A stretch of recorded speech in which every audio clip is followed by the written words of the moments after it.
आज इतना बड़ा आयोजन रखने का काम किया और इतने सारे लोगों को कई महीनों से मेहनत करके इतने सारे लोगों को पहुंचकर इतने सारे लोगों को यहाँ पर बुलाने का काम किया। और ये कोई बोर्ड शिक्षा महोत्सव, भव्य शिक्षा महोत्सव कोई बड़ा कार्यक्रम नहीं है, बल्कि ये छोटा कार्यक्रम है। बीते 5 सालों से 6 सालों से धैर्य मोहन जी इस पूरे प्रयागराज में जो है एक राज्य एक शिक्षा के लिए संघर्ष कर रहे हैं। आज इतने बड़े कार्यक्रम को आयोजन करने के लिए मैं बड़े भाई जय मोहन कुशवाहा जी का हार्दिक स्वागत अभिनंदन एवं आभार प्रकट करता हूँ सम्मानित साथियों, एवं आभार प्रकट करता हूँ सम्मानित साथियों। उसके साथ ही साथ आपके बीच में अपनी बात रखना चालू करूंगा और आपको अपने इतिहास को ले चलूंगा सम्मानित साथियों। कि देश में बाबा साहेब अम्बेडकर के द्वारा लिखा हुआ संविधान लागू होने से पहले इस देश का जो 85% 90% जो आवाम था, जो इस देश में बिजली के खंभे चलकर बिजली बनाता है, जो इस देश में रेलगाड़ी की पटरियों को बिछाता है, जो इस देश में चौराहे पर बैठकर जो है सब्जी बेचने का काम करता है, जो इस देश में चौराहे पर बैठकर जूता सिलने का काम करता है, जो इस देश में खेतों में काम करता है, खेतों में हल चलाता है, खेतों में फसल उगाता है, खेतों में जो है लेना लगाने का काम करता है, निराई करने का काम करता है। यहाँ तक मैं कहूँ जो इस देश में मिले मजदूरी करता है, इस देश में आजादी के पहले उसके ऊपर उसके हाथों में उसके पैरों में जो बेड़ियां बांधी गई थी, उसको जो है जो गुलाम बनाए रखा गया था, अगर जो है उसको किसी तरह आजाद कराने का काम किया गया और किसी ने आजाद कराने का काम किया तो सिर्फ डॉक्टर अम्बेडकर है। और अगर किसी के माध्यम से उन्होंने आजाद कराया तो वो सिर्फ और सिर्फ शिक्षा है सम्मानित साथियों, वो सिर्फ और सिर्फ शिक्षा है। अगर डॉक्टर अम्बेडकर शिक्षा न लिए होते, अगर वो विदेश में गए होते, अगर वो पढ़ाई न किए होते तो उन्हें संविधान बनाने का मौका न मिलता। और अगर वो संविधान न बना पाते तो इस देश में जो मिहनत मजदूरी करने वाले लोग हैं, जो खून पसीना बहाने वाले लोग हैं,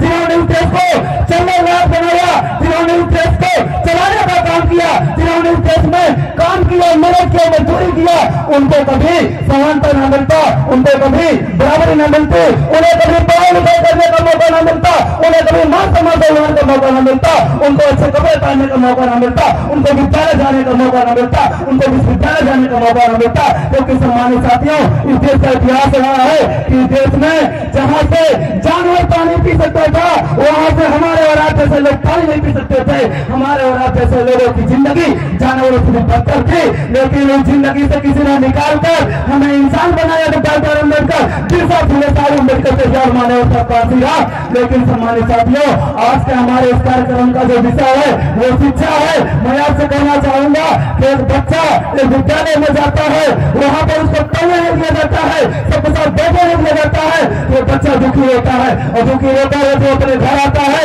तो अपनी माँ को कहता है कि माँ मुझे पढ़ने को नहीं दिया जाता है विद्यालय में, मुझे सबके साथ बैठने को नहीं दिया जाता है। तो उसकी माँ कहती मुझे नहीं पता, किसी किताब में लिखा होता। तो वो बच्चा कहता है कि माँ मैं इतना पढ़ूंगा कि एक दिन ऐसी किताब लिखूंगा कि इस देश के प्रत्येक नागरिकों को बराबरी का अधिकार मिलेगा, पढ़ाई लिखाई करने का अधिकार मिलेगा। उस बच्चे का नाम है डॉक्टर अम्बेडकर, उन्होंने जो किताब लिखा उसका नाम है भारतीय संविधान। सम्मानित साथियों, उन्होंने शिक्षा के बदौलत इस देश में हजारों सालों की गुलामी को खत्म करने का काम किया। लेकिन आज दुर्भाग्य है कि इस देश में मौजूदा सरकार वो ब्राह्मणवादी मूलवादी व्यवस्था के लोगों ने आज शिक्षा का व्यापारीकरण करने का काम कर रहे हैं, शिक्षा का निजीकरण करने का काम कर रहे हैं। और 10वीं और 12वीं की फीस जो है वो 2 से 3 हजार रुपए है। हमारे और आप जैसे लोग जो 200-300 रुपए की मेहनत मजदूरी करते हैं, वो लोग 2000-3 हजार रुपए फीस कैसे दे पाएंगे सम्मानित साथियों? आप सोचिए, क्योंकि कहा गया है कि किसी समाज को अगर नष्ट नाबूद करना है तो उसको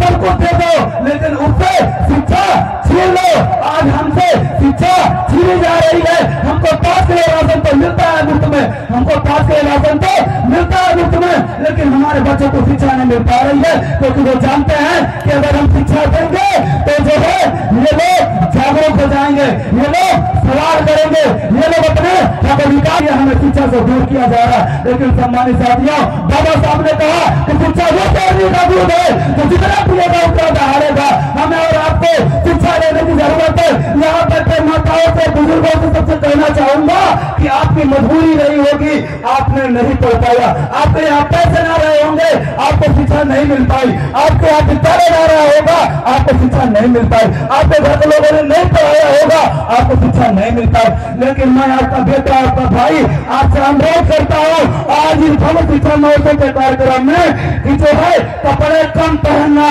खाना कम खाना, कपड़े कम पहनना, एक टाइम खाना कम खाना, लेकिन अपने बच्चों के हाथों में कलम और किताब देना, उनको पढ़ाई लिखाई करने का काम करना, क्योंकि वो जब पढ़ लिख जाएंगे, वो जब पढ़ लिख जाएंगे तो आपके लिए संघर्ष करने का काम करेंगे। संत गाडगे बाबा जी ने, महाराज ने कहा है कि जो है आपके यहाँ बर्तन ना हो तो हाथ पे रख के खा लेना, लेकिन अपने बच्चों को शिक्षा देने का काम जरूर करना। सम्मानित साथियों, लेकिन जब पढ़ लिख जाएंगे तो उनसे जब कोई कहेगा कि आज हिंदू धर्म खतरे में है, मुस्लिम धर्म खतरे में है, तो बच्चा कहेगा कि मैं आज BA किया हूँ, BEd किया हूँ, MA किया हूँ, मेरी शिक्षा खतरे में, मेरा रोजगार खतरे में है, मुझे नहीं चाहिए धर्म की लड़ाई। सम्मानित साथियों, आप सबसे यही कहना चाहूंगा, ये जो लड़ाई है शिक्षा की, इसको जो है इसको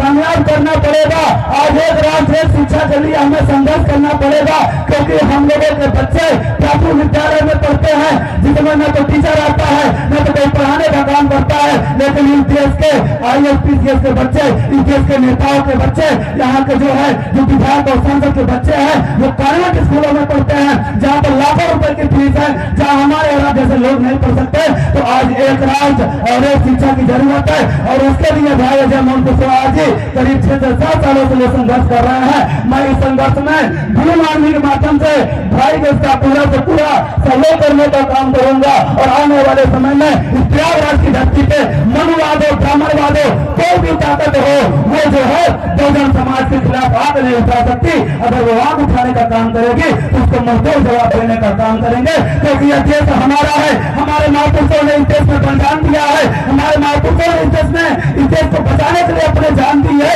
हमें कितनी सदी के वंशज है, हमारे रगों में बिरसा फूले साहब अम्बेडकर परिवार का खून दौड़ रहा है। जब तक जिंदा रहेंगे बाबा साहब अम्बेडकर, बिरसा फूले साहब अम्बेडकर के परिवार की विचारधारा को आगे बढ़ाने का काम करेंगे और शिक्षा की ओर को झुकाने का काम करेंगे। सम्मानित साथियों, इसी के साथ अपनी एक छोटी सी बात कहूंगा कि जो है लगेगी आग तो आएंगे कई घर जल में, लगेगी आग तो आएंगे कई घर जल में, यहाँ सिर्फ मेरा मकान थोड़ी है। तो सम्मानित साथियों, आग लगेगी तो सभी का घर आएगा, तो आग लगने से पहले इस आग को बुझाने की जरूरत है, इस आग को बुझाने की जरूरत है। जलते घर को देखने वालों फूस का छप्पर आपका है, जलते घर को देखने वालों फूस का छप्पर आपका है, आपके पीछे पे गवाह है, आगे मुकद्दर आपका है, उसके बदल पे मैं भी चुपता, मेरा नंबर अब आया है, मेरे बदल पे आप भी चुप रहोगे तो अगला नंबर आपका आएगा, और मेरा नंबर आया है, अजय भाई का नंबर आया है जो है, तो हमारे साथियों पर आपका नंबर आएगा। अपना नंबर आने से पहले आप जागरूक हो जाइए। बड़े भैया जो है अजय भाई का बहुजन महापुरुषों के विचारधारा को कामयाब करने के लिए संघर्ष करिए, क्योंकि हमारे पास कुछ नहीं है, अगर कुछ है तो शिक्षा है। हम शिक्षा की बदौलत अपनी लड़ाई को लड़ने का काम करेंगे और इस देश में हुक्मरान करने का काम करेंगे, क्योंकि माननीय साहब कांशीराम ने कहा कि मेरे बहुजन समाज के लोगों को,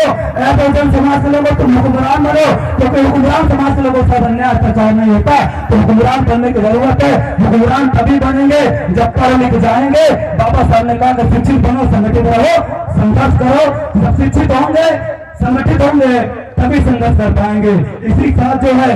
अपनी बात को खत्म करूंगा। जय भीम, जय भारत, जय संविधान। बहुत बहुत धन्यवाद आप सभी लोगों का।